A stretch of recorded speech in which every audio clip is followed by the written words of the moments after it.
বানাচ্ছেন কিন্তু ফুলছে না, তো এই ভিডিওটা আপনার জন্য। এভাবে ভাটুরা বানালে সব ভাটুরাগুলো ফুলবে এবং পুরো দিন এভাবেই ফুলকো থাকবে, নরমও হবে না। তো চলুন দেখে নিন পুরো ভিডিওটা, স্কিপ করবেন না, তাহলে বুঝতে পারবেন না।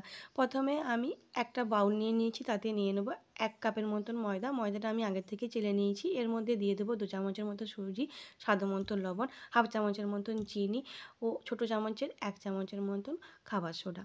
সব উপকরণগুলো ভালো করে মিশিয়ে নেওয়ার পর দিয়ে দেবো 1 চামচের মতন সাদা তেল। তারপর এইভাবে আমি আরও ভালো করে মিশিয়ে নেবো। এরপর এর মধ্যে দিয়ে দেবো 2 চামচের মতন টক দই, ভালো করে মেখে নেবো টক দই দিয়ে। কোনো রকমভাবে জল ব্যবহার করা যাবে না, যতটা লাগবে না আপনারা টক দই দেবেন। সামান্য তেল লাগিয়ে ঢাকা দিয়ে 10 মিনিটের জন্য রেখে দেবো। অবশ্যই ভেজা কাপড় দিয়ে দেবেন, তাহলে শক্ত হবে না। যাতে ঢাকা দিয়ে রাখলে সুজিটাও সেট হয়ে যাবে। দেখুন কতটা নরম হয়ে গেছে। তো এর থেকে আমি আরও ভালো করে মেখে নিয়ে 2টো লেচি কেটে নিয়েছি। লেচিগুলোকে তেল লাগিয়ে বেলনা দিয়ে বেনে নেব। বেনে নেওয়ার সময় একটা জিনিস মনে রাখবেন, সবসময় এক সাইড থেকে বেলবেন, তাহলে সবগুলোই পারফেক্টভাবে ফুলে উঠবে, একটাও মিস হবে না। গরম তেলের মধ্যে দিয়ে উল্টে পাল্টে ভালো করে ভেজে নিতে হবে সময় ধরে।